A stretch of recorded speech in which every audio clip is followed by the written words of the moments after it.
traumatized. I'm actually traumatized because there's no way you killed the princess, man. There's no way you introduced her as scripture and then killed her off. Like, what?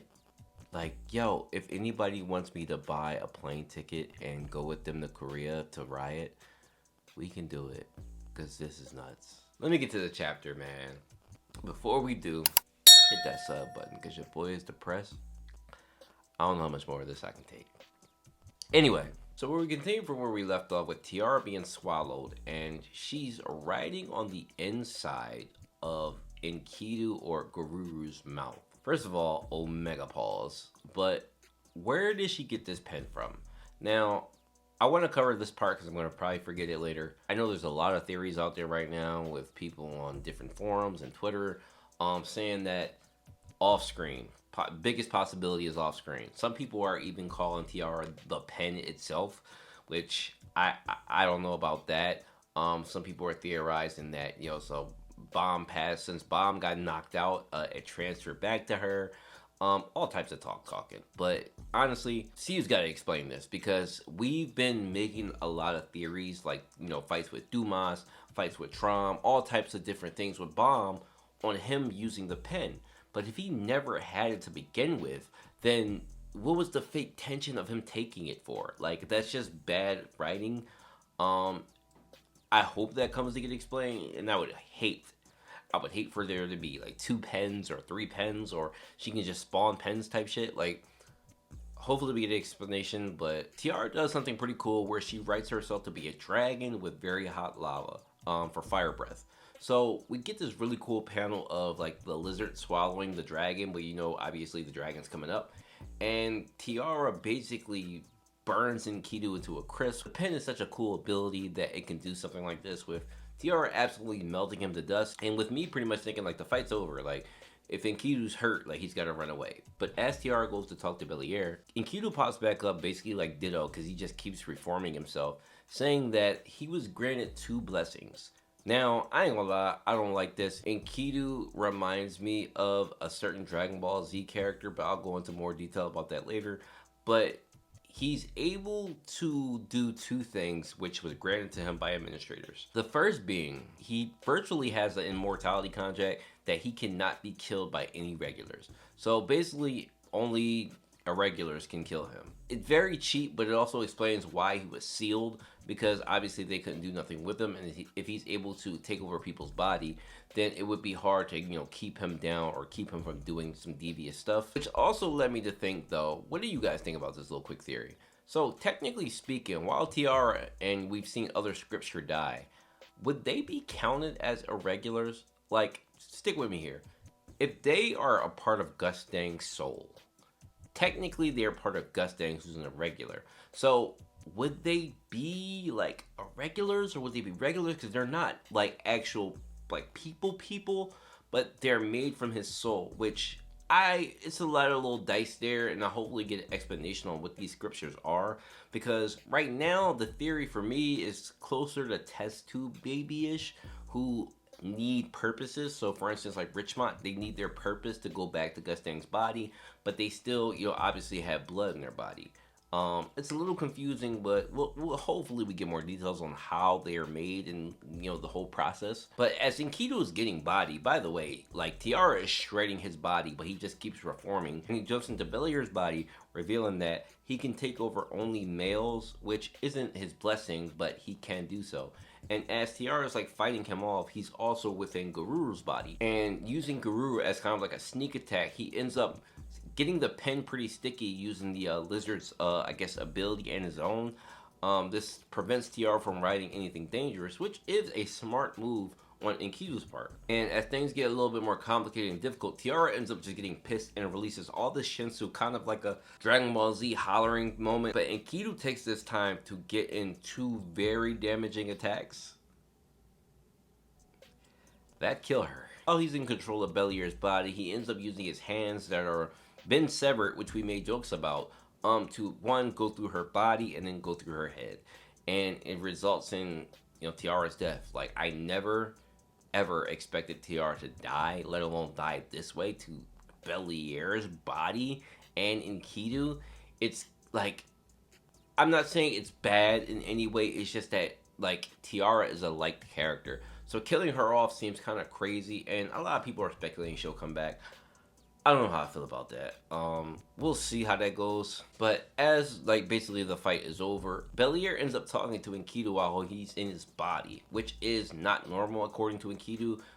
We've already seen like Gururu basically wasn't present the entire time Enkidu controlled him, but Belier is able to talk to Enkidu, which surprises him because he says that, you know, I've never expected something like this to happen again, which puts Belier in a kind of weird perspective. Like, I wonder if you have to have like insanity or extreme emotion in something for you to be able to talk to Enkidu while you're being controlled. But it turns out that Belier is the one who sent Rachel to go release Enkidu anyway, so everything ended up working out in Belier's favor. But we get a POV switch where we do see Dumas actually reach Gustang, which I'm surprised about, but it happened. Gustang actually, you know, kind of berates Dumas for one, killing Kun, and for Bomb's damage. You know, basically not taking care of the situation as Gustang wanted, but ultimately Bomb got there. Gustang heals him. He's taking the pages from the book in his body, and it seems like we're finally going to get that lore. So hopefully next week we stay on that. But okay, we got to cover. So obviously we got a few things to cover, right? So first, I already said that Tiara's death was terrible. I don't love it. Tiara's a great character, and I don't think she deserved this. But I know some people like me are rioting in the streets right now, so it is what it is. But that leads me to Enkidu, right? I don't like characters like Enkidu in terms of their ability. So Enkidu can't be killed by anybody but the Great Warriors and other regulars like, you know, Rachel, Bomb, Urek. That's kind of cheese given that Enkidu is able to control multiple people. So, you know, the person I was talking about from Dragon Ball was Baby. If you're familiar with Dragon Ball GT, Baby basically took over the Earth, controlling all the Saiyans first, because he's able to control people and control multiple people by being basically what a parasite is. So somebody who can't be killed besides, you know, by 14 or 13 or 14 people who exist in the tower who are regulars that we know of, it's kind of cheese. Like, he's going to be basically undefeatable. And in Rachel and Belier's hands, I don't know how that's going to happen or how that's going to work. If he joins the Revolutionaries, then the Revolutionaries is going to have a massive army of Enkidu, which, like, I don't like the idea of that. Enkidu has impressed me. Like, he's obviously not stupid the way he beat Tiara, but this idea of him, like, controlling multiple tower inhabitants to me is kind of trash in a way. It's not, like, complete garbage from a story perspective. I just don't like it in terms of him being able to do that, and if he does do that. Now, I'm on the side of him being defeated this arc because of his relationship with Trom, and it needs to be probably wrapped up, but I guess we'll see, right? I also don't understand the second ability, which I don't know if I explained properly earlier. I completely forgot.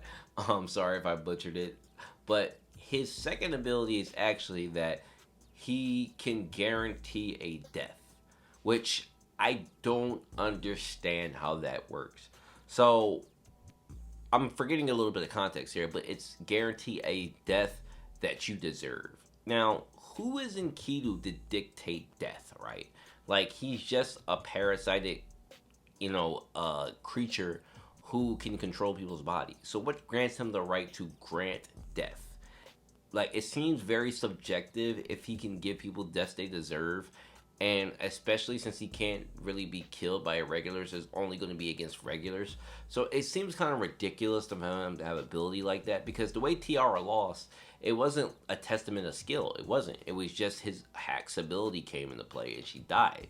So if anybody has any theories on how you think this works, then let me know. But I'm a little confused on that. And I want to make a quick theory about Enkidu before we get the lore dump next week, because we're going to get a lot of lore with this Icarus, Enkidu, Trom. All that's going to tie in. I'm not sure if it's going to be next week, but here's my theory, right? So we got a revelation in this chapter with Enkidu basically saying that there's been somebody else that he controlled that can talk to him in his head. And it sounds like a very rare thing, right? So I think that Enkidu probably took over somebody's body, being it Trom or the one of the two, and he basically committed a sin that warranted him being sealed and basically betrayed Trom. So because the whole idea behind Trom is betrayal, right? So Enkidu to me had to do something to betray Trom for Trom to lock him away. So I'm going to assume that one, he either took over V's body and V had sex with Icarus, which could be the result of Rachel. Now that's a stretch, but this could have caused V to be attacked by Trom, killing basically who we assume that V and Trom are probably close to being best friends. That could be it. Or it could be that he took over Trom's body. Trom had sex with Icarus and, Enkidu, and caused Icarus's death. I'm thinking something along those lines. You guys let me know what you think about those. I just came up with it. But the revelation of having somebody else in your head means that this person had to be kind of extreme. Like Belier is kind of an extreme person because he was born in the red light district, otherwise known as RLD for now. The RLD for now. So I can't think of too many people that Enkidu would have had the chance to take over. Obviously, the last time he was awake is when he was with the Great Warriors. So it has to be someone around them or one of them. So again, you guys speculate how you want, but that's what I think. Lastly, obviously we're gonna get the lore dump with Bomb in them. I hope that it happens. I hope we don't get a POV switch, which we probably will. But if we can finally get this lore dump, the theories will be crafted super hard next week. So it's lit. So if you guys got any theories on what we're about to learn, please drop them in the comments. Other than that, chapter's 8.5 out of 10. Pretty solid chapter. Art was fantastic. Tiara death stinks. I'm not thrilled about it at all in the slightest, especially with my chat giving me shit. But hey, it is what it is. Other than that, I'll see you guys Thursday, 2 o'clock p.m. For the usual stream. Other than that, you guys have a good week. Deuce.